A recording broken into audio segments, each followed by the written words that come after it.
Ya se puede ver Ya, ahora sí. ¿Y oír también? y oír también. Ok, perfecto. Te oigo claramente. Perdone, mil disculpas. Es una mujer muy No, es que la Ciudad ocupada. de México no sabe cómo es. Uno sale y nunca sabe cuándo va a volver. Y Yo más hoy vi que una era vez un viernes. letrero en un colectivo que me llamó mucho la atención y se me quedó muy grabado. Dice, voy con Dios, si no regreso, estoy con Él. Sí, sí, porque es una locura. Ahorita hicimos un montón de tráfico, había tráfico, como es viernes y todo, se pone muy Sí. pesado, sí. Bueno, pues un placer conocerte, aunque sea en Virtual. videoconferencia. Ujú. Eh, bueno, pues el próximo 7 a todos nuestros queridos arcano visitantes, muy buenas noches, muy buenas tardes, muy buenos días, dependiendo del punto geométrico en que se encuentren nuestros queridos arcano visitantes en este plano tridimensional que todos llaman Tierra. ¿Y por qué nada más ellos? También las 77 dimensiones que decía Albert Einstein que cohabitaban con nuestra tercera dimensión. A todos sean bienvenidos a este templo de la palabra. Y hoy, pues arcanoradio.com.blogspot.com está de manteles largos porque tenemos en nuestra videoconferencia a la licenciada Pilar Jiménez. Se me olvidó el otro apellido. Trejo. Trejo.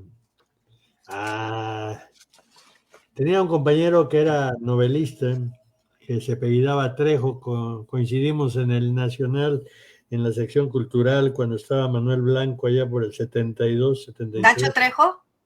¿Eh? Nacho Trejo, ¿no? Creo que sí. Sí, sí, No me sí. acuerdo de su apellido porque siempre nos veíamos ahí en La Habana, el centro de la conspiración oficial.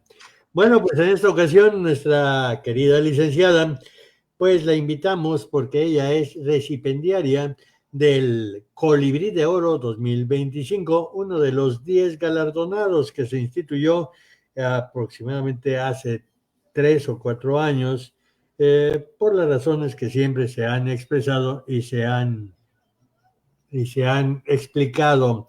Y ella, pues es una gran escritora, periodista, escritora, ensayista y sobre todo una apasionada del servicio a la cultura en general. Tiene pues varios portales, uno que creo que dice Cultura en Bicicleta, tiene también su propio blog, de su página de Facebook la dedica a la cultura, a difundir obra de poetas, algunos principalmente se aboca a los jóvenes, que muchos son desconocidos y necesitan que se le abra alguna puerta.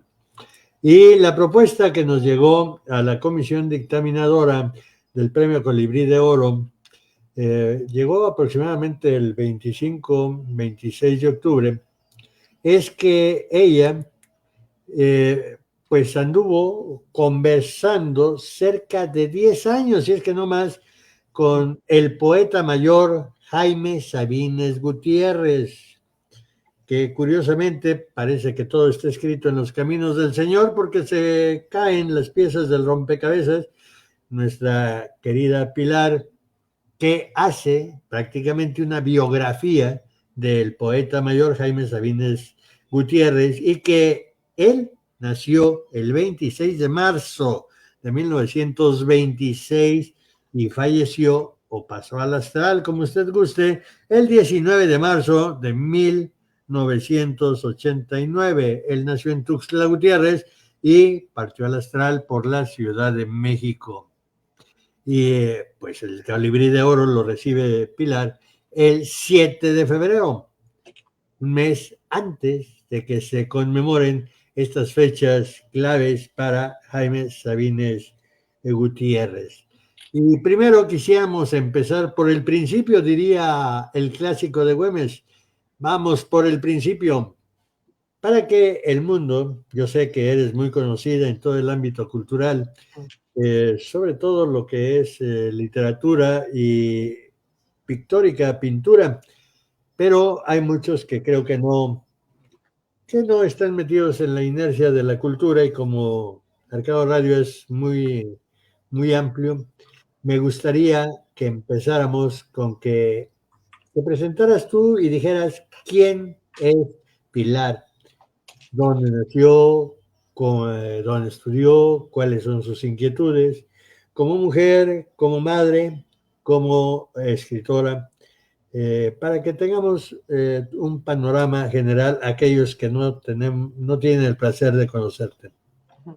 Pues primero, muchas gracias, Mario Luis Altúzar Suárez, gracias por esta invitación al hablar bueno, me honra mucho haber sido una de los elegidos para recibir este colibrí de oro, y en una tierra que yo amo tanto, pues porque es la tierra del poeta Sabines, de quien pude tener esta biografía que hice durante más conversaciones, durante una década, la última década de su vida, y que bueno, tuve la fortuna, como dicen, es uno de los dones que me dio la vida, la relación con Sabines, el libro cambió mi vida y modificó muchas cosas, la hizo mucho más emocionante y mucho más agradecida de lo que uno puede ser, porque haber estado al lado de Sabines fue un regalo, ¿no? Y bueno, pues yo estudié periodismo en la Carlos Septién García. Me gustó mucho estudiar periodismo porque creo que el periodismo es una profesión muy noble y una profesión en la que uno siempre está aprendiendo, siempre está sabiendo. Vamos a morirnos y vamos a seguir aprendiendo y vamos a seguir conociendo nuevas cosas, y luego, bueno, hacer periodismo cultural es también otro de los dones de la vida, porque uno aprende todos los días de los creadores, nada menos que de los que hacen la cultura, de los escritores, de los poetas, de los pintores, de los músicos, de los teatreros, de los bailarines, ¿no? Entonces es un panorama hermoso. También es un reto porque implica conocer, prepararse mucho, leer mucho. Y bueno, creo que, como dicen por ahí, periodista sin suerte no es periodista. Yo tuve la suerte, pues eso, de encontrarme con Sabines, con los poemas amorosos de Sabines en la secundaria, como seguramente muchos lectores y nuevos lectores llegarán a Sabines por los poemas de amor, ¿no? Cuando esas edades de la secundaria y la preparatoria en la que uno pues inicia en el arte del enamoramiento, del amor, ¿no? Y escuchar esos poemas tremendos como no es que muera de amor, muero de ti, amor de ti, de mí, de lo insoportable que yo soy sin ti, pues era una cosa maravillosa. Yo conocí a Sabines como él quería que lo conociera la gente. Antes de saber quién era, conocí sus versos, ¿no? Y después, bueno, ya en la preparatoria dije, ay, ¿quién escribe esos poemas tan maravillosos? Y compré el recuento de poemas. Ya había leído algunos poemas sueltos, y así lo conocí. Y bueno, cuando entré a estudiar periodismo, desde un principio supe que iba a estudiar periodismo y me iba a dedicar a la cultura, porque me gustó mucho y creía que era una de las ramas del periodismo más interesantes, más atractivas. Así lo hice. Y bueno, cuando tuve suerte de entrar pronto quería hacer mi servicio social, entré al Canal 11 para hacer el servicio social y me quedé como reportera inmediatamente casi, porque justo en el momento que fui a hacer mi examen se abrió una plaza. ¿En qué año fue eso? En el 88, 87, por ahí así. Uh-huh. Ajá, y en el 88. Y entonces yo les dije a mis compañeros que todos eran ya periodistas formados, hechos ya con disciplinas dentro de Hoy en la Cultura, el noticiero de Canal 11, ya bien formados, que cubrían literatura, artes visuales, música, danza. Yo les dije, yo voy a entrevistar a Sabines. Y no me creyeron, porque Sabines además era muy difícil entrevistarlo. No le gustaban las entrevistas, le caían mal los periodistas, no le gustaba que hurgáramos como somos los periodistas en su vida. Pero pues tuve la suerte de conocerlo, de irlo a buscar a la Cámara de Diputados cuando acababa de ser diputado por segunda ocasión. A mí no me gusta nunca, bueno, creo que Sabines no fue un político, creo que la vida lo llevó de pronto a la política por el azar, porque la vida a veces nos lleva a hacer cosas que necesitamos también para vivir, para sostenernos, pero creo que si algo define a Sabines es la palabra poeta, o el oficio de poeta. Y así lo conocí y así lo fui a ver a la cámara y me acerqué a él y tuve la suerte pues de que le caí yo creo bien y le pedí una entrevista y ya me dijo que sí me la daba, pero que le mandara las preguntas y pues yo tenía 60 preguntas guardadas y cuando se las mandé me dijo, ¿estás loca? ¿Cómo te voy a hacer 60, me vas a hacer 60 preguntas? Y me dijo que las dejara en 20, algo así, y yo ya le fui a hacer la entrevista con la cámara de televisión y siempre pues la cámara de televisión, como tú debes saber, Mario, pues siempre impone ya la televisión ahí y yo hice un poquito de trampa porque hice más preguntas de las que él me había permitido hacerle. Y así lo conocí y así empecé pues, a visitarlo y a tener encuentros, a verlos, porque fue el año también, los años en que recordemos que Sabines tuvo una vida muy, muy difícil, muy, muy fuerte los últimos años porque estuvo muy enfermo, pero siempre fue un hombre que amó la vida y que amaba vivir y que cada que lo iba a ver no era alguien que se quejara ni que sufriera, sino que quería y tenía ganas de aliviarse para seguir viviendo. Bueno, así tuve esa suerte y bueno, me he dedicado al periodismo, siempre casi de cultura, aunque un tiempo viví en China y fui corresponsal del diario Reforma y también trabajé para CNN en español y ahí, bueno, pues estando en China, que es un universo. ¿En China? ¿Cuándo te fuiste a China? Me fui del 2001, creo, 2001 al 2009, viví allá. Está bien lejos y mucho Sí, tiempo ya. ¿Aprendiste a hablar el mandarín? sí, aprendí mandarín porque pues era China tenía poco que se había abierto al mundo. Recordemos que China estuvo cerrada 30 años y siendo la China dura y comunista de Mao Zedong, pero justo tenía como una década que se había abierto al mundo y era interesantísimo, ¿no? Es un país asombroso. Creo que también es otra de las grandes fortunas que he tenido, la de haber llegado a China en ese tiempo y haber sido corresponsal. Hasta ahora he sido la única corresponsal mexicana, no ha habido otra corresponsal. Hay colaboradores, periodistas colaboradores o algunos que escriben, pero que son muchos españoles que escriben para medios en México, pero yo tuve la suerte que Reforma me tomara como corresponsal y de colaborar también para la CNN y eso fue maravilloso porque ahí aprendí pues y tuve que cubrir cosas de todo, ¿no? De política, de sociedad, de ciencia, de todo. Fue maravilloso, fue una cosa maravillosa estar ahí. Y bueno, pues yo no había empezado el libro de Sabines y ahí pues no tuve tiempo, digamos, de seguir haciéndolo porque había mucho trabajo en China. China es, comparativamente, es como toda Europa, ¿no? Y así de diferentes los lenguajes, los idiomas, las culturas y era un reto cada día vivir ahí, como lo ha sido hacer el libro de Es la Sabines. mitad del mundo ahí en China, ¿no? Sí, es muy, muy interesante porque los del sur no tienen que ver nada con los del norte, ni con los del centro, ni los del este con el oeste. Y bueno, pues hay culturas tan interesantes y tan maravillosas como los tibetanos, como los uigures, que son musulmanes. Luego me tocaron los olímpicos, fue muy, muy interesante. También tuve que hacer cosas de deportes. Y bueno, fue un reto de los que nos enfrentamos. Tú lo sabes, todos los periodistas siempre nos enfrentamos a un reto y a temas que a veces no conocemos y que debemos dedicar muchas horas de lectura, de conocimiento, de aprendizaje, de estar averiguando para poder informar a la gente pues lo más certero y lo más propicio que sea. Y bueno, pues así ha sido. Después me he especializado sobre todo en entrevista. Algunas entrevistas mías han aparecido en libros sobre todo de literatura, de escritores, porque tengo una carrera, bueno, de varias entrevistas, siempre me entusiasmó al principio y quizá fue un poco también la influencia de mi suerte de conocer a Sabines, me interesó mucho la literatura y tuve la suerte de entrevistar a varios escritores, a algún premio Nobel como Saramago, que fue muy, muy linda la entrevista.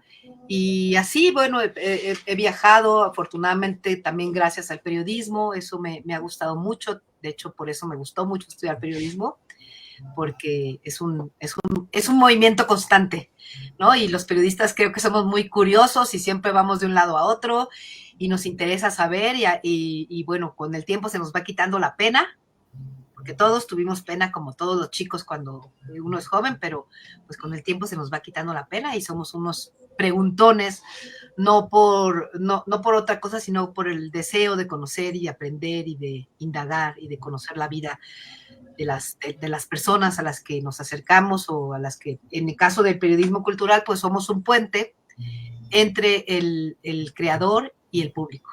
Entonces tenemos que hacerle llegar al público de la forma más sencilla y más digerible lo que hace un creador, ¿no? ¿Por qué hace lo que hace? ¿Por qué imagina lo que imagina? ¿Por qué crea lo que crea? ¿No? Y bueno, pues sigo, digamos, un poco la necesidad de seguir haciendo periodismo. No son buenos tiempos ni propicios ahora para los periodistas, han sido unos tiempos difíciles, sobre todo el sexenio anterior fue difícil para los medios, también los medios están migrando, ahora esta maravilla que estás haciendo tú de la entrevista así por una plataforma, pues antes no lo tenías. Yo igual tú empezamos cuando empezamos en una computadora, en una máquina de escribir, ¿no? No había esta maravilla, ahora había que escribir y si te equivocabas volver a arrancar la hoja y volver a empezar, ¿no? Ahora la computadora nos da la maravilla, no existía Google, ¿no? Para buscar, teníamos que recurrir a los libros. Todavía lo hacemos, creo, ¿no? Creo que todavía, y eso es lindo también, que todavía hay cosas que, por suerte, la inteligencia artificial, que también es una herramienta maravillosa, pero que todavía no puede suplirnos. Y bueno, si bien el periodismo se ha modificado y cambiado y hecho más complicado, también creo que como la medicina es una profesión que nunca va a desaparecer. A lo mejor puede ser menos indispensable que el médico, pero el periodista siempre va a estar ahí, siempre vamos a ser necesarios en este mundo para hacérnoslo entender y digerirlo. Y además la palabra impresa, pues yo veo difícil que vaya a desaparecer porque la tecnología sí ha desplazado, pero ha desplazado por incapacidad de los empresarios, de los industriales de la comunicación de la información para adecuarse a la nueva tecnología. Normalmente lo que hacen, si tú checas los periódicos grandes, es que trasladan el periódico impreso, lo trasladan a la plataforma digital. Entonces, ¿qué es lo que pasa? El lector, el público de cibernética es otro totalmente distinto. Entonces, si tú le das lo de un periódico impreso, pues posiblemente lea 2, 3 parrafitos y lo deja. Y no busca el periódico impreso. Pero depende de la tecnología de su propia caducidad. ¿Por qué? Porque para que tú puedas ver algo en digital, pues tienes que tener por lo menos una tablet, un celular, una computadora. Y esos aparatos que necesitan, la base elemental, energía eléctrica. En un apagón, ¿qué vas a leer en tu computadora? En cambio, con una velita puedes agarrar un libro y puedes releerlo. Entonces, nos está faltando un poco de capacidad para atraer y defender la palabra impresa y nos estamos yendo hacia lo más rápido, lo más superfluo y que eso ha perjudicado porque se ha instaurado el culto a la mediocridad y eso es terrible en todos los niveles. Pero contra eso es contra lo que estamos luchando y por eso se creó el colibrí de oro. Todo lo que nos has platicado, tendría yo una pregunta. En los 70, cuando yo empecé en el periodismo, empecé en la sección cultural del Nacional. El editor era Manuel Blanco, que era un excelente cuentista, y el jefe de redacción era Rafael Castilleja. Esto pasó porque en un café alguien me dijo que si podía leer lo que estaba escribiendo. En ese tiempo los cafés eran a media luz, con musiquita, muy tenue. Me acuerdo que era ahí por el Palacio Chino en el 72, más o menos, 73. Estaba ahí en el CCH y estaba escribiendo. Llegó un señor que si me lo vuelvo a topar no sé quién es. Me dice, ¿qué estás haciendo? Le digo un poema. Ya te dejo, no te preocupes. Seguí escribiendo y ya que terminé, dice, oye, ¿lo puedo leer? Me digo, sí, léelo. Y ya lo leyó y dice, oye, me gusta, tienes madera.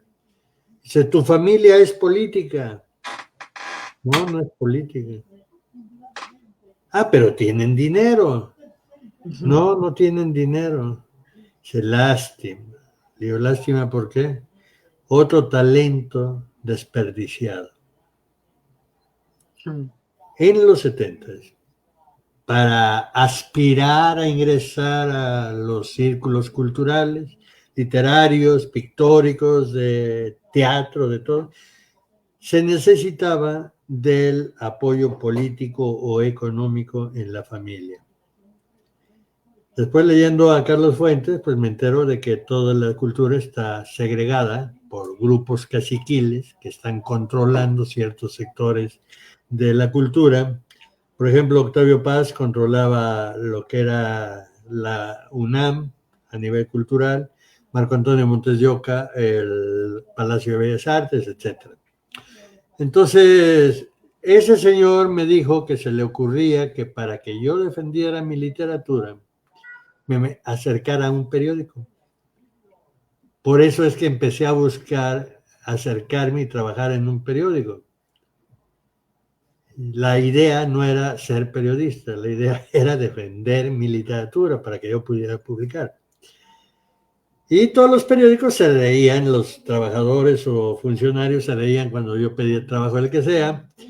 Y Rafael Castilleja es el que lee mis poemas y me lleva con Manuel Blanco y dice, este es el muchacho que te hablé, cuídalo. Y se fue. Y Manuel se jalaba los pelos porque no entendía que era un artículo de actualidad que él me pedía. Ya cuando llevé mi primera entrevista para publicar, se jalaba los pelos porque tenía como unas 10 faltas de ortografía, pero por línea, en 2 cuartillas, ¿no? Entonces, pues no estaba habituado a escribir ni nada. Entonces, a regañadientes fue mi maestro sin querer. Yo fui a provincia, cuando regreso me lo encuentro en el Casino Americano y me acerco y le digo, maestro, muchas gracias por ti, es que ahora soy reportero en proceso, así, así. Ah, no quiero saber nada. Pero maestro, si no me das tú el apoyo, pues yo no hubiera podido empezar. No, te lo di el apoyo porque me equivoqué. Digo, ¿por qué? Es que no sabía si eras pariente o mayate de Rafael Castilleja.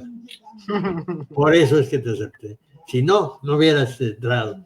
Entonces, hay esa situación de que esos controles culturales que existen, que eso quisiera que nos aclararas un poquito tu punto de vista. Y la otra, que en los 70s, este compañero Trejo que te digo, decía que las secciones culturales estaban copadas de frustrados. Por ejemplo, el crítico literario era un novelista, un poeta, un cuentista, pero frustrado porque no lograba destacar. El que era crítico de ballet en su tiempo quiso ser bailarino o bailarina y no podía, entonces se dedicó a escribir y a denostar. Entonces salían unas críticas muy duras contra los creadores. Entonces, ¿cuál es el mundo de ese de los 70 que yo vi al actual en que tú te estás desenvolviendo en ese mundo cultural? Porque tienes como 3, 4 portales, ¿no? O páginas. Bueno, tengo mi página principal que hice en 2014, que se llama Cultura en Bicicleta. Esta página es culturaenbicicleta.com y tiene un Facebook, tiene un Instagram, tiene un Twitter y tiene un TikTok. Un TikTok. Y luego, bueno, X, ahora no es Twitter, sino X, ¿no?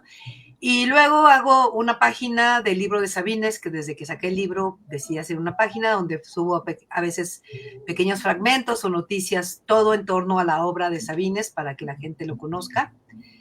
Subí un texto tuyo que me hiciste a bien llegar y cada vez voy descubriendo cosas nuevas y siempre nos aporta, ¿no? Pues la idea es que sea una página del poeta, sobre el poeta y en torno al poeta, ¿no? Y bueno, el pretexto es mi libro, que afortunadamente sabemos que es un sueño. Yo he dado clases en la Septien, en la maestría de periodismo y gestión cultural, y algún día a los chicos les dije que si pensaban estudiar periodismo, bueno, cultural, y que las exigencias que tiene el periodismo cultural, pues si hablaban de dinero, les dije, bueno, por dinero no van a estar aquí, porque eso sí les voy a decir, si quieren ser ricos, no estudien esto, o sea, no se dediquen al periodismo y luego menos a cultura.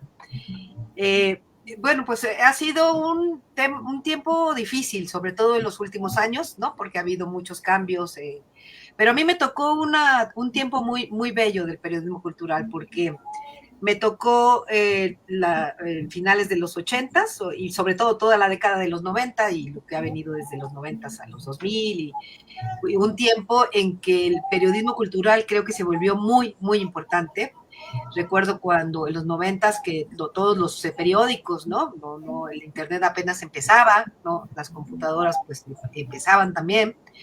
El periodismo cultural, todos los diarios tenían su suplemento, era muy lindo porque todos tenían, además de su sección cultural, con periodistas muy avesados en el tema, con periodistas que sabían de danza, que a lo mejor habían bailado danza, pero no se dedicaban a la danza ya, no por frustración, sino porque la vida los llevó por ahí, se dedicaron al periodismo y escribían sobre danza, ¿no? Especializados, o gente que no, a lo mejor no era un artista pintor o escultor, pero se dedicaban a la escultura, a la pintura, a las artes visuales, de forma muy, muy, muy destacada, ¿no? Eran periodistas que ya se habían formado en el periodismo y que decidieron dedicarse a la cultura y a una rama en especial de la cultura. Como les contaba también a mis alumnos, pues dentro del periodismo cultural hay especialidades y no puede uno como periodista cultural de pronto ser un periodista en cultura en general, porque hay cosas, por ejemplo, de la música que yo ignoro o de la danza. Sé mucho más de la literatura y de las artes visuales, ¿no? Porque eso es lo que más me he dedicado, me ha apasionado. Pero a mí me tocó un tiempo muy bonito. Si bien es cierto, como dices, siempre ha habido grupos y sigue habiendo grupos. Creo que ahora hay muchos más prejuicios, lamentablemente, y creo que una de las cosas del periodismo y sobre todo la cultura es quitarnos los prejuicios. El arte es libre y en él entramos todos y entran todos y es para emocionarnos, para ponernos tristes porque algo nos está pasando, para encontrar una respuesta, para eso. Entonces, a mí me tocó un tiempo lindo porque de hecho, había mucha competencia entre los periodistas en el sentido de llevar la mejor nota, de hacer la mejor entrevista, de presentar en el diario. Empezó el noticiero donde yo trabajé, Hoy en la Cultura de Canal 11, que fue el primer noticiero cultural en América Latina. Fue el pionero en la cultura de la televisión, pues, digamos, de dedicar un noticiero de cultura. Y eso también pues era muy lindo. Y luego, bueno, pues todas las secciones culturales eran maravillosos, los periodistas que ahora, bueno, son periodistas muchos de ellos que se volvieron especialistas o especializados en un tema y que ahora pues tienen libros de biografías, libros sobre la danza, libros sobre la música, sobre la pintura. Me tocó un tiempo, pues sí, donde sí había dos grupos, ¿no? El de Octavio Paz, que siempre era marcado, ¿no? Y el otro grupo, el grupo Nexos o Sabines, que por ejemplo no estaba en ningún grupo, ¿no? Y que o sea, había mucha diversidad. Sí había grupos, porque siempre ha habido grupos, ahora los hay, pero había mucha diversidad. El periodismo y la cultura habían crecido y fue un tiempo maravilloso. México creció muchísimo, creo, en los 90s y hasta ahora en cultura. Creo, yo he tenido pues la suerte, ¿no? De viajar, de estar en otras ciudades, estar en Europa, y creo que la Ciudad de México, a lo mejor eso sí tenemos, y está un poquito mal que está muy concentrado la cultura en la ciudad, pero la Ciudad de México tiene las mejores exposiciones, los mejores museos, las mejores presentaciones, conciertos, o sea, no adolemos de una gran cultura y además tenemos grandes creadores. Creo que ahora algo que nos transformó a todos pues fue la pandemia. Y creo que lo que hizo sobrevivir a la gente en la pandemia precisamente fue la cultura. Fue tener, como tú dices, un libro en casa, fue tener una obra de arte en tu casa y verla, o fue escuchar música, fue encontrarte con un concierto desde la pantalla, ¿no? Que muchos artistas empezaron a hacer cosas en las redes sociales. Y creo que la cultura nos salvó de la soledad, del desamparo, de la tristeza. Creo que nos llenó de energía, de alegría, de esperanza sobre todo, porque si bien no eran tiempos en los que uno se sentía muy alegre porque veías tanta muerte, tanta situación terrible que estaba pasando en el mundo, la seguimos viendo, ¿verdad? Ahora de otra forma, con las guerras, con el narcotráfico en nuestro país, que realmente es una pena, una tristeza, los muertos cada día que se suman, ¿no? Los periodistas desaparecidos, ¿no? Pero la cultura creo que nos conforta, nos hace Acaba de desaparecer un compañero fotógrafo allá en la delegación Cuauhtémoc. La última vez que se le vio fue en la tarde no, esta mañana, ahí en la Plaza de la Constitución. Sí, un fotógrafo, y por suerte hace unas horas ya lo encontraron. Ah, ya lo Apareció. encontraron. Sí, por suerte ya bueno. apareció. No se sabe todavía qué le pasó, pero afortunadamente apareció, porque lamentablemente muchos compañeros que se ponen la alerta y no aparecen, ¿verdad? Son Aparecen ejecutados, muertos. sí. Sí, es un momento Bueno, muy difícil para el periodismo. para Además, todos en difícil general. económicamente, difícil laboralmente, difícil de ejecutarlo, sobre todo los periodistas que se dedican a la política, a la sociedad, que están viendo todos estos temas sociales tan terribles y tan tremendos. Quizá por eso, pues, un rescoldo dentro es esto, pues, la cultura, el periodismo cultural. Yo hice otro tipo de periodismo cuando estuve en China, pero siempre vuelvo a la cultura y me gusta mucho, me encanta lo que hago. A veces, el año pasado, que quizá fue el año más difícil laboralmente de mi vida, creo que este año pinta mejor. Estuve a punto de decir, voy a desertar, voy a hacer otra cosa, pero creo que no sé hacer otra cosa.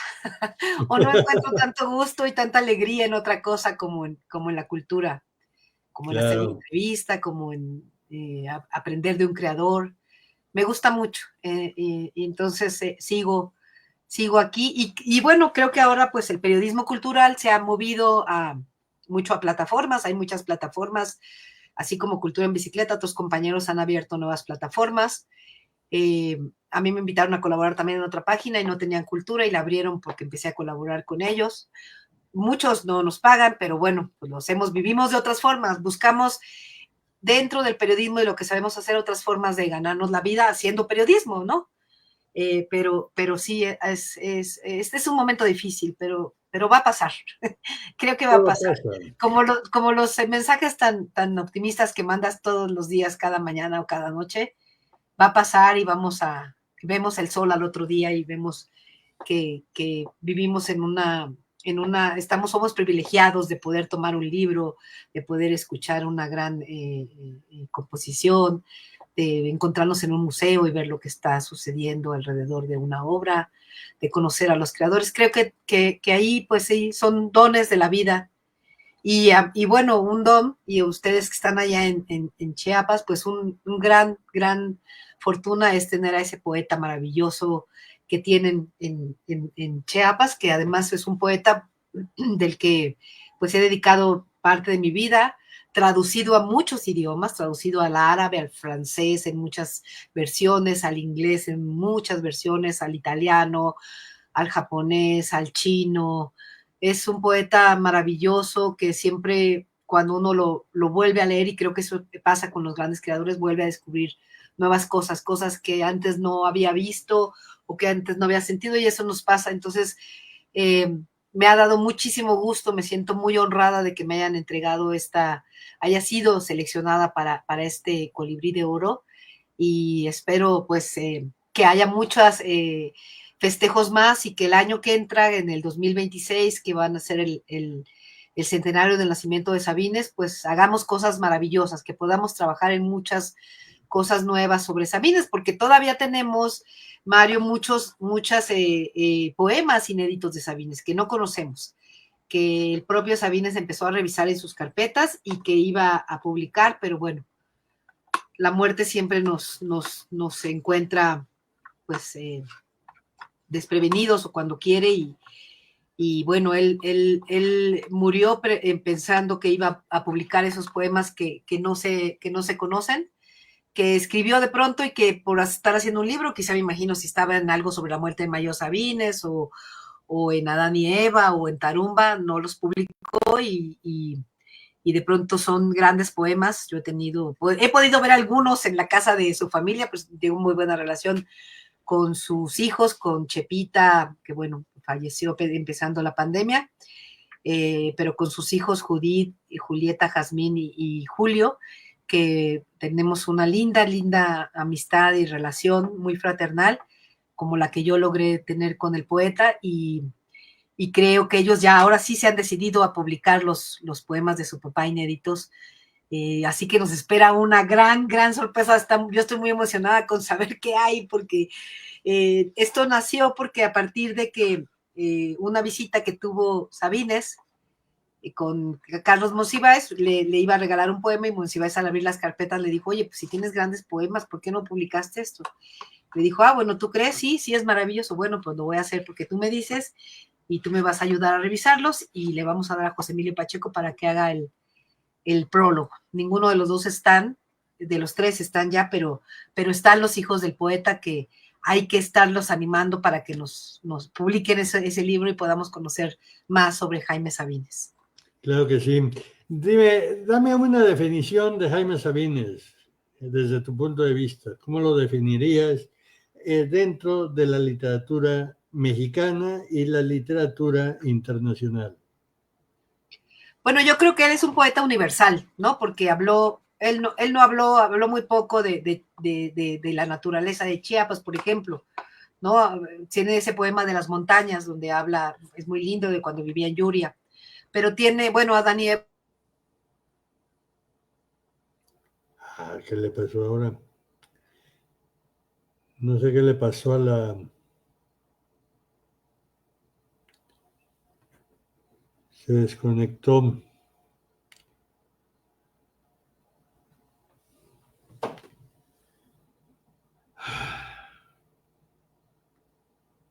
Y ya no se conecta.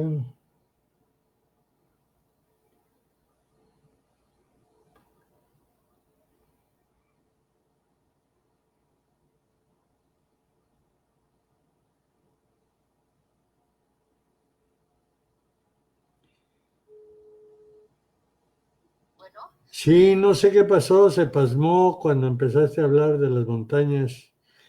Sí, dijo que produjo un error. ¿Vuelvo a entrar? A ver, trata de entrar y si no, abrimos otro espacio para que es importante eso que nos estás comentando. A ver, intenta por el vínculo, si no, abrimos otro. Sí, creo que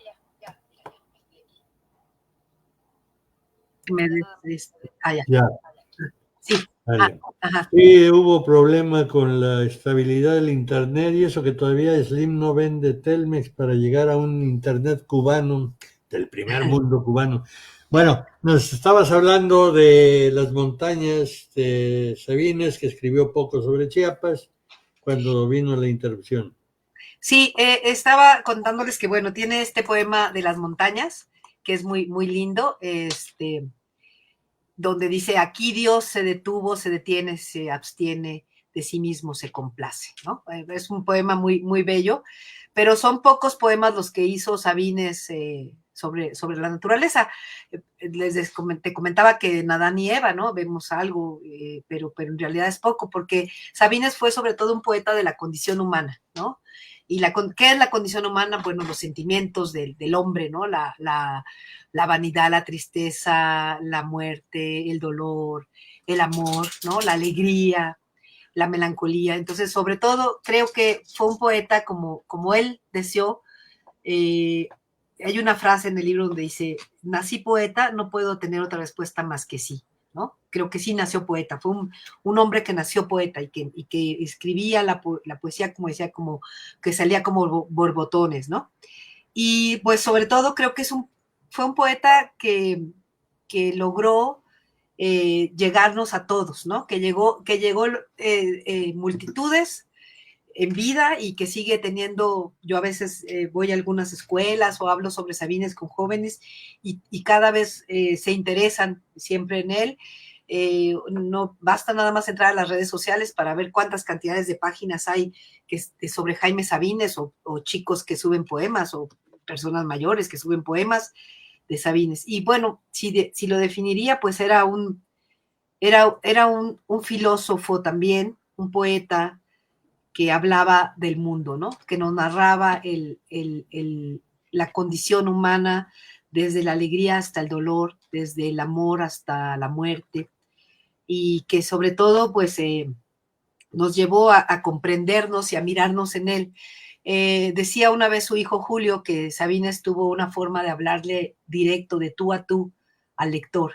Y eso fue una de sus grandes conquistas y de sus grandes logros con sus lectores, porque parecía que estaba hablándole de tú a tú y nos estaba comprendiendo, ¿no? Lo que nos está pasando. Si estamos tristes, si estamos desesperados por la muerte del padre o de la madre, si estamos felices por una nueva oportunidad, si estamos enfermos, si encontramos a la luna que nos está, es nuestra y nadie nos la puede quitar, como dice en un poema. Y sobre todo creo que una de las grandes cosas y maravillosas cosas de Sabines es que fue un poeta que logró ser, como él lo quería y por influencia de su padre, un poeta árabe. ¿En qué sentido de la literatura árabe? En la belleza y la sencillez que hay en la literatura árabe. Que la Biblia y el Cantar de los Cantares o las Mil y una Noches se ven en su literatura maravillosamente, no como una influencia, sino como una presencia constante del artista, del poeta, del hombre, ¿no? Y si lo pudiera describir, pues diría que era un hombre que nació poeta y que vivió su vida así, con ese sentimiento, con esa emoción y a veces con ese dolor del poeta, ¿no? Claro. Bueno, pues ha sido una gran charla, una gran plática. ¿Qué significa para ti el colibrí de oro? Uy, pues me emociona mucho, me da mucho gusto porque creo que es parte de la, pues también tú lo sabes, de la tenacidad, de la insistencia de seguir en este camino que es el periodismo, ¿no? De poder tener en mis manos la biografía de Sabines y de ser también una difusora de su obra, ¿no? De alguna forma, él un día me dijo, eso no está en la biografía, pero un día que lo visité me dijo, había muerto Octavio Paz y estaba muy triste porque Octavio Paz murió de cáncer, como murió su hermano y como murió su padre, ¿no? El mayor Sabines. Y estaba muy triste, bueno, Sabines también murió de cáncer, lamentablemente. Estaba muy triste y dijo, pues, que el cáncer era tremendo, que acababa con la vida de cualquiera. Dijo, ya ves, Octavio, tan famoso, logró el premio Nobel y pues la muerte te lleva y el cáncer te atrapa, ¿no? Y bueno, pues el haberlo tenido la oportunidad de conocerlo y de seguir distribuyendo de alguna forma o dando a conocer su obra, porque con mi libro, aquí tengo una versión que es hecha por Tusquets y hay otra que es la de Chiapas, la primera que se hizo, que ya no se consigue, pero es muy bella. Por aquí la tengo. Se las voy a enseñar.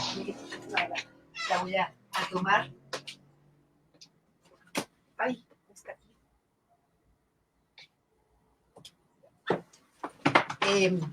Bueno, pues este libro que se hizo primero en el gobierno de Chiapas, todavía con y con una beca también que tuve, gracias al viejo Fonca de Coinversión, se pudo hacer esta biografía. Y bueno, yo tardé 17 años en hacerla, no fue fácil. Y bueno, 17 años después de su muerte y empezar a hacer, y un año dedicada completamente. Miren, esta es la que se hizo en Chiapas, que es muy linda, está en una cajita. Entonces la abres y ya viene aquí el libro, es muy bello. Es la primera edición que se hizo en Coneculta Chiapas. Y luego, bueno, ya afortunadamente se hizo esta de Tusquets y ahora está también una versión en Amazon, en Audible, ya lo pueden escuchar, leído el libro, porque el libro, Mario, tiene pues creo que la destreza de que es la voz de Sabines la que habla, la que se escucha. Entonces yo no aparezco porque yo desde que lo empecé a entrevistar me di cuenta que el libro tenía que estar escrito en primera persona, que tendría que ser la voz de él la que se escuchara, y así es. Entonces, que ahora me den el colibrí de oro que se da desde Tuxtla, la ciudad donde nació el poeta, pues me da muchísimo gusto. Y un premio que dan colegas, ¿no? Colegas a colegas, ¿no? Periodistas a periodistas.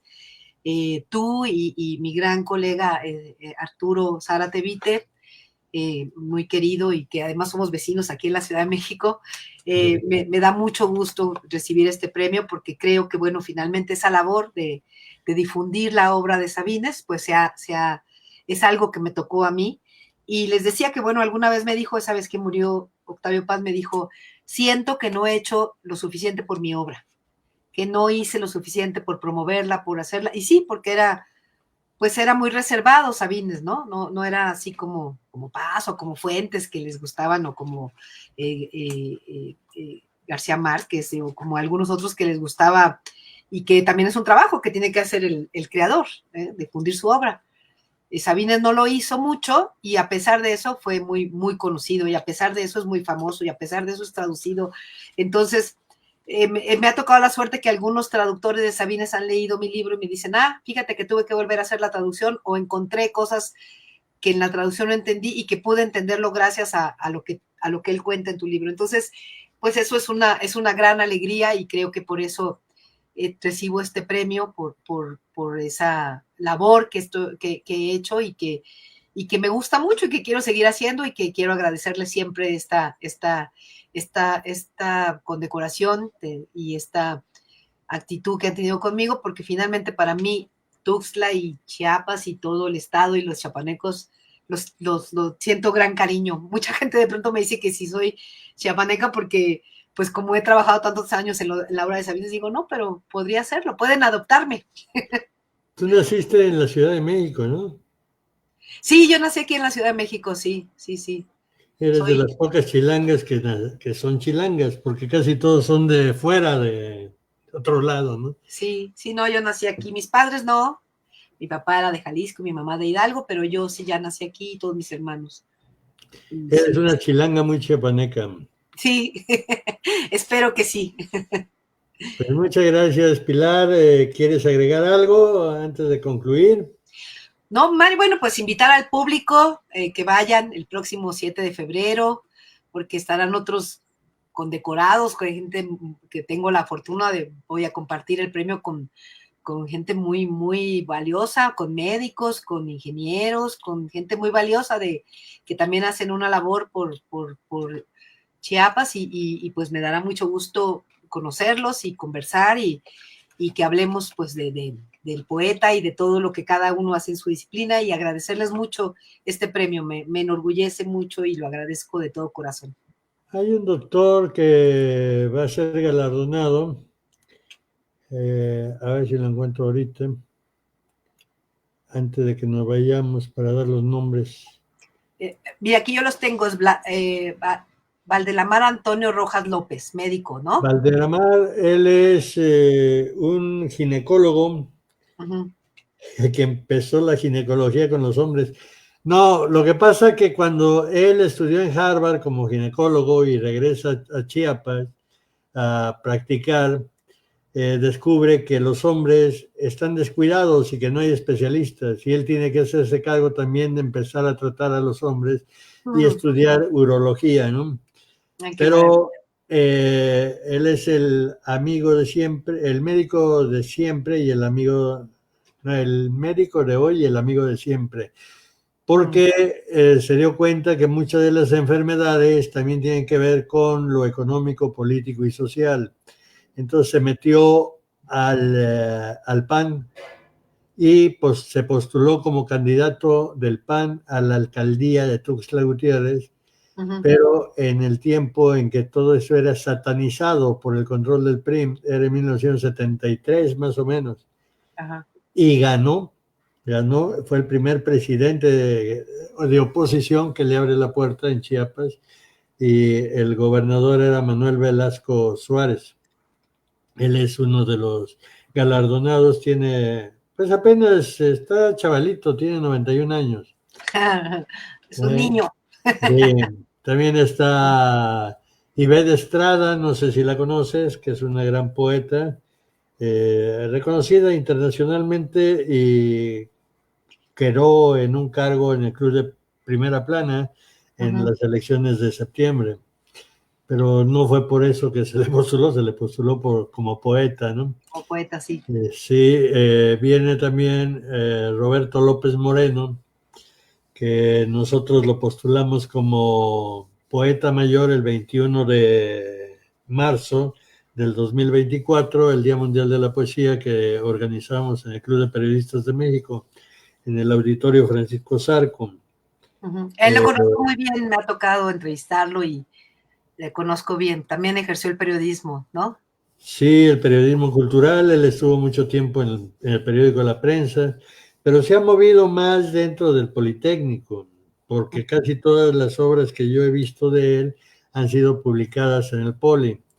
Y aquí en Chiapas tiene apenas como 2 sexenios o 3 que apenas empezaron a rescatarlo y le ha ido bien. Ya pusieron en Huixla, la Casa de la Cultura tiene su nombre, pero nosotros como lo postulamos como poeta mayor en el 21 de marzo, pues siendo congruentes, seguimos con el Colibrí de Oro. Él también tiene como 80 y tantos años de edad. Sí, lo vi, bueno, me lo he encontrado alguna vez, viene de pronto a la Ciudad de México, ya menos, pero sí. Y su mujer también es una gran escritora, Flores Ponda, pero no quiere figurar para que sea la figura de Roberto. Sí, la conozco, también trabajé con ella en una revista, Macrópolis se llamaba. Y es una gran periodista y gran escritora, Flor, pero bueno, ella decide estar así. Hay un compañero que también ya es grande, que es de Veracruz, pero se vino muy joven a Tuxtla como periodista. Él estudió en la Universidad de Veracruz, en la Facultad de Ciencias de la Comunicación. Ruperto, ¿no? Ruperto Portela Alvarado. Sí. Que muchos compañeros le han dicho que le crearon que es el hombre leyenda, porque es incorruptible y lo dicen en plan pues de sorna, porque aquí muchos reciben 200 pesotes al mes por fuente, entonces están bien contentos con eso, se hacen ricos. Y Portela no, Portela vive de lo que escribe y trabaja y publica, ¿no? Entonces, pues nosotros valoramos y realmente lo nombramos como la leyenda del periodismo tuxtleco, que es veracruzano además. Ya no recuerdo, hay un doctor en derechos humanos que pues viajado por toda América Latina y llevando los principios que también da en la UNAM sobre derechos humanos y que pues se ha prestado a una serie de manipulaciones, pero ellos están trabajando en el rescate de ese verdadero concepto. En sí, este premio del Colibrí de Oro nace porque descubrimos que muchos chiapanecos, en particular, tienen talento, tienen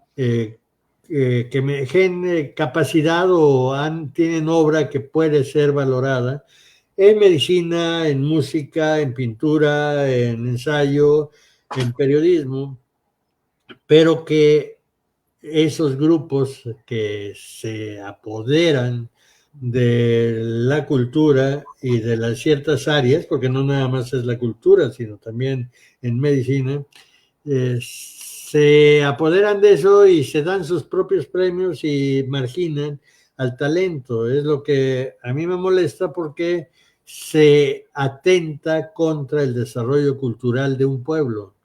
Entonces siempre vamos a tener a esos mismos grupitos como representantes cuando hay poetas que merecen más. Está Oliva, que nadie lo quiere reconocer aquí en Chiapas, está Bonifaz Nuño, etcétera.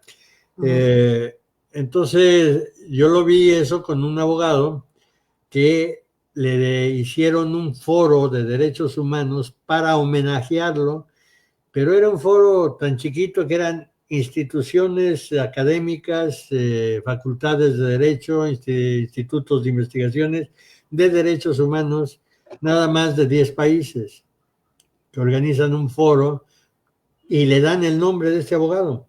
Entonces, con él, digo, bueno, ¿qué está pasando con esto? Recuerdo cuando yo enfrenté el aislamiento en la Ciudad de México, cuando ganamos el premio de la UNESCO, dije, bueno, ¿qué pasa?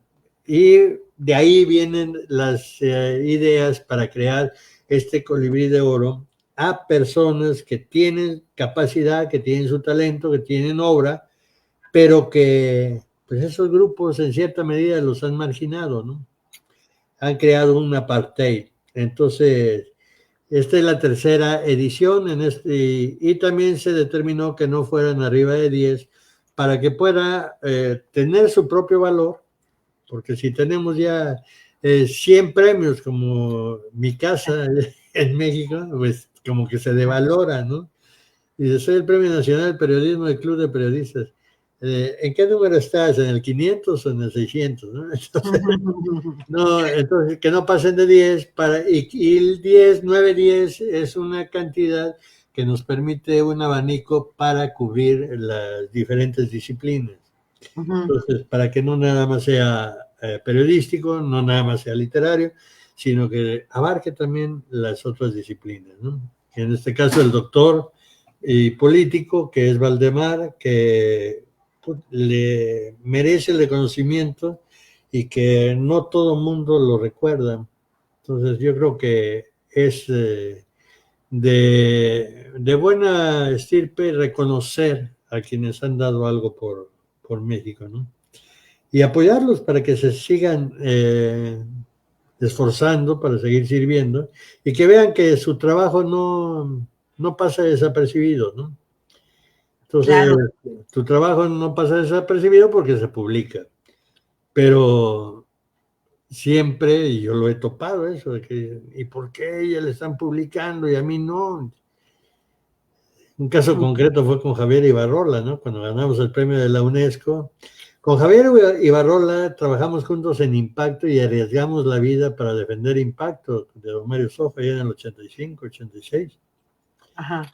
Y me lo topo cuando ganamos el premio de la UNESCO y me dice, ¿qué pasó? ¿Cómo estás? Le digo, bien, le digo, ganamos este premio de literatura. Ya, ¿y a ti por qué? Pues por Será mis porque, méritos. será porque escribo. Dice, yo escribo más, tengo más libros publicados que tú.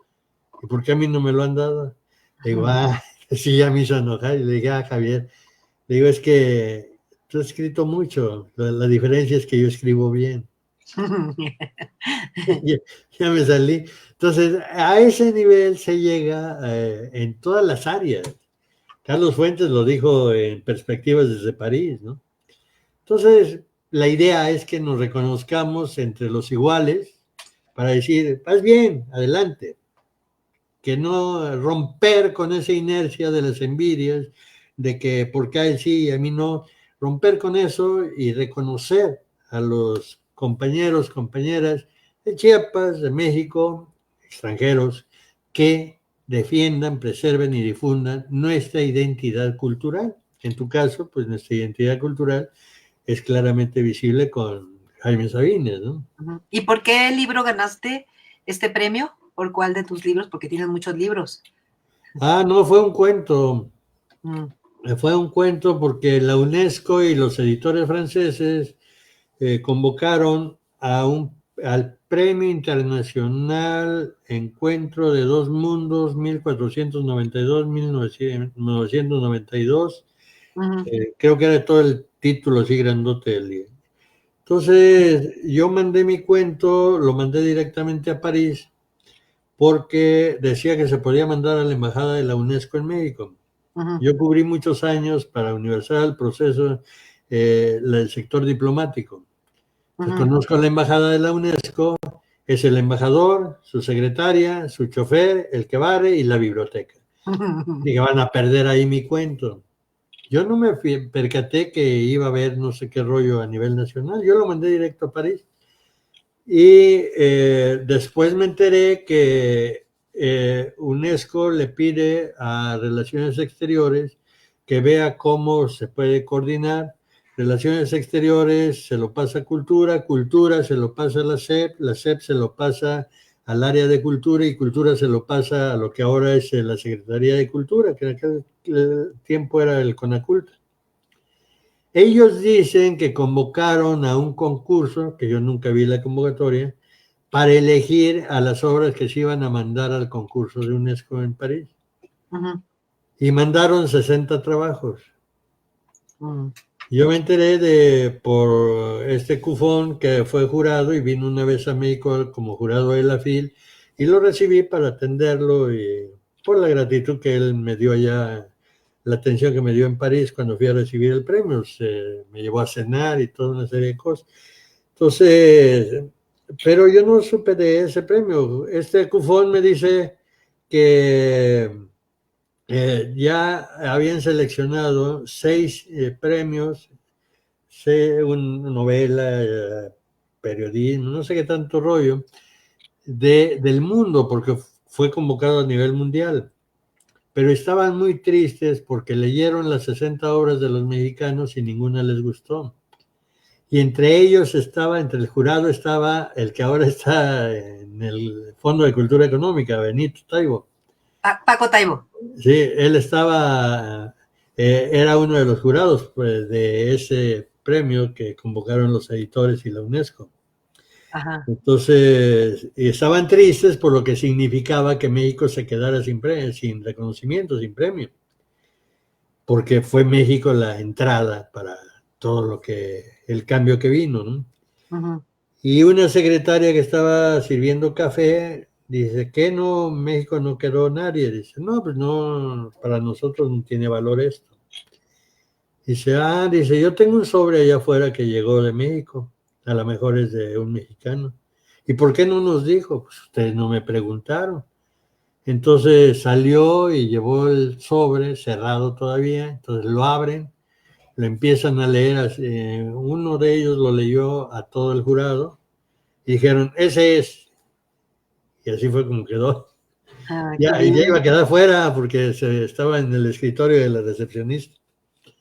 Pero bueno, llegó a final de cuentas. Sí, estoy viendo que se llama El signo de los tiempos, ¿no? El signo de los tiempos fue el cuento que ganó. Es prosa poética, uh-huh, en donde es el nacimiento de la serpiente, el diluvio universal, su metamorfosis en águila y que promete regresar. Dice que Quetzalcóatl prometió regresar y él siempre cumple y va a regresar. Es como termina el cuento. Entonces, fue interesante, fue emocionante, pero aquí hicieron vacío total. Entonces, en la calle me encontré a Abelardo Martí por Bucareli, por el Palacio Chino. ¿Qué pasó? ¿Cómo estás, Althusser? Le digo, bien. Trabajamos juntos en el 1+1. Uh-huh. Y dice, estoy bien y triste y contento. Dice, oye, es muy raro eso. Dice, ¿contento por qué? Porque gané este premio, así, bla, bla. Y triste, digo, porque nadie hace caso, le digo, como que si no hubiera yo ganado nada, no publicaron nada y mandaron las notas de UNESCO y todo y no las publicaron. Le digo, debe ser porque no soy miembro de estos grupitos caciquiles que existen en el control de la cultura. Y soltó la carcajada Abelardo, pero fuerte, dice, Althusser, tú no necesitas de esos cabros. Tú eres de la mafia principal de este país. Y digo, ¿cuál mafia tú? ¿De cuál te refieres? Periodismo. Tú eres periodista de 8 columnas del sector diplomático. Busca a los cuates. Y a la cuadra, como que si hubiera sido premonición, me encontré a Fidel Samaniego y que él seguía en el Universal. Yo había estado ahí, pero ya no estaba en ese momento. Y dice, ¿cómo estás? Le digo, bien, fíjate que gané este premio. Vente, me lleva, me mete al Universal, se va a hablar con Juan Francisco, baja y Benito Taibo, con el dolor de su corazón, me tuvieron que hacer una entrevista que publicaron casi una plana completa del Universal. Uh-huh. Después voy al Sol de México y tengo un cuate en las secciones sociales y salí en las secciones sociales del Sol de México. En el Nacional, Juan Cervera Sanchís, un poeta español que ya está viviendo en Madrid, era muy amigo mío de La Habana, de los habaneros, publicó en la sección editorial del Nacional, que era su espacio. Luis Muñiz era el director del periódico La Prensa. Salí en la nota principal de policía del periódico La Prensa. Así fue como se logró romper ese vacío que hacen los círculos culturales tan cerrados, ¿no? Y que yo siempre me he negado a ir. Desde una vez que en Querétaro, Paula de Allende me invitó, en paz descanse, me invitó a ir a la Casa de la Cultura a un taller poético. Entonces, la metodología que me quiere imponer provocó rechazo, porque era como si te estuvieran ordenando en una fábrica, aquí vas a bajar el hilo, vas a hacerlo así. Le digo, no, espérate, pues yo entiendo que mi literatura es creación. Entonces me inspiro, llega algo y lo escribo, bueno o malo, pero lo escribo. Entonces dejé de ir con Paula de Allende y se fortaleció mi rechazo a esos sectores culturales. Ujú. También participó en que yo rechazara eso René Avilés Favila, porque cuando estábamos en el Nacional, él quería que le publicaran un artículo y como Manuel escogió el mío para publicarlo, le amenazó a Manuel, dice, ¿se va el escuincle o me voy yo? Le dijo Manuel, ahí está la puerta, mi querido René, y se fue. Eso fue en el 73. Bueno, es que sí te tocaron tiempos más complejos y más duros para el periodismo, pero en toda época, cambió un poquito y así ha cambiado pero sigue teniendo su grado de complejidad. Bueno, yo acabo de ver a Oliva en octubre, creo que sí, o septiembre del año pasado, o noviembre, por ahí así, y le gané de un premio porque yo tuve un maestro que quise mucho, Guillermo Roset Banda, no sé si lo conociste, que fue un gran traductor y era un gran conocedor de los libros y editor, y dan un premio en Ciudad Juárez, la Universidad de Ciudad Juárez, y también dan un premio que lleva el nombre de Guillermo Roset, y un premio, otro premio, ay, ahora se me olvida, pero lo ganó Oliva y ahí estaba, lo recibió, fue muy, muy lindo. Sí, Oliva yo lo reconozco como uno de los buenos poetas que tiene México, pero que aquí, búscalo en Chiapas, no hayas nada de él, ni conferencias, ni nada. Entonces, es el grupito que tiene cercado a los demás. Entonces, bueno, no importa. Fuentes dijo, sal al mundo a conquistarlo. La literatura no es de Veracruz a Acapulco, ni de Nuevo Laredo a Tapachula. La literatura es universal. Sí. Fuentes Mares se llama el premio que ganó. A Fuentes Mares. Sí, sí, que otorga la Universidad de Ciudad Juárez. Y Oliva sigue activo, pero aquí le hacen vacío ese grupito. Todo empezó con Alfonso Jaime Martínez Lascano, que le hacen ese foro en 10 países, con el foro con su nombre de reconocimiento, y aquí lejos de decirle, oye, qué bien, pusiste en alto el nombre de Chiapas o de México, ¿qué crees que hicieron? No sé. Amenazaron a 5 mujeres estudiantes que las iban a reprobar y nunca iban a sacar su título si no acusaban a Jaime de acoso sexual. Y estuvieron a punto de correrlo, tuvo que defenderse, le llevó tiempo para defenderse y salir bien librado de eso. O sea, no nada más no te reconocen, sino que te atacan para tratar de destruirte. Sí. Entonces el colibrí de oro vuela y el nombre de colibrí viene precisamente porque es el símbolo de la lucha contra la adversidad. Acuérdate que colibrí es el nombre de Huitzilopochtli, colibrí zurdo, que lo querían matar sus hermanos y cuando nace con la masa logra hacer huir a todos sus hermanos y es el que logra forjar una nación, la nación mexica. Por lo menos es la leyenda que tenemos. Entonces, por eso es que se toma el nombre de colibrí. Muy lindo, pues sí, pues muchas gracias. Y ya muchas felicidades. Muchas felicidades, Pilar. Esperemos que nos demos ese abrazo el 7 de febrero. Va a estar bonita la ceremonia y contigo, pues obviamente, vas a tener 10 minutos para hablar cuando se te entregue el galardón. Ok. Tienes unos 10 minutos para hablar, por si quieres preparar algo especial, alguna cosa de el mayor, el poeta mayor o de Chiapas, y creo que va a lucir, además de que se transmite en directo en las redes, ¿no? Ok, pues mucho gusto. Sí, ya lo veremos ahí, lo voy a preparar. Me dará mucho gusto verte y ver a todos los que ganaron el colibrí. Muchas gracias, Mario. Muchas gracias, Pilar, que tengas una excelente tarde y no descuides estar vigilando el vuelo, Sí, no, claro que sí. estar entrando en la cuenta, porque si Sí. no nos podemos quedar fuera. Ok, Bueno, un gracias. abrazote, saludos a tu hijo, a tu mamá, cuídala mucho Gracias. y que Dios te bendiga siempre. Gracias, Gracias por igualmente. estar con Gracias, nosotros. un abrazo. Bye. Bye.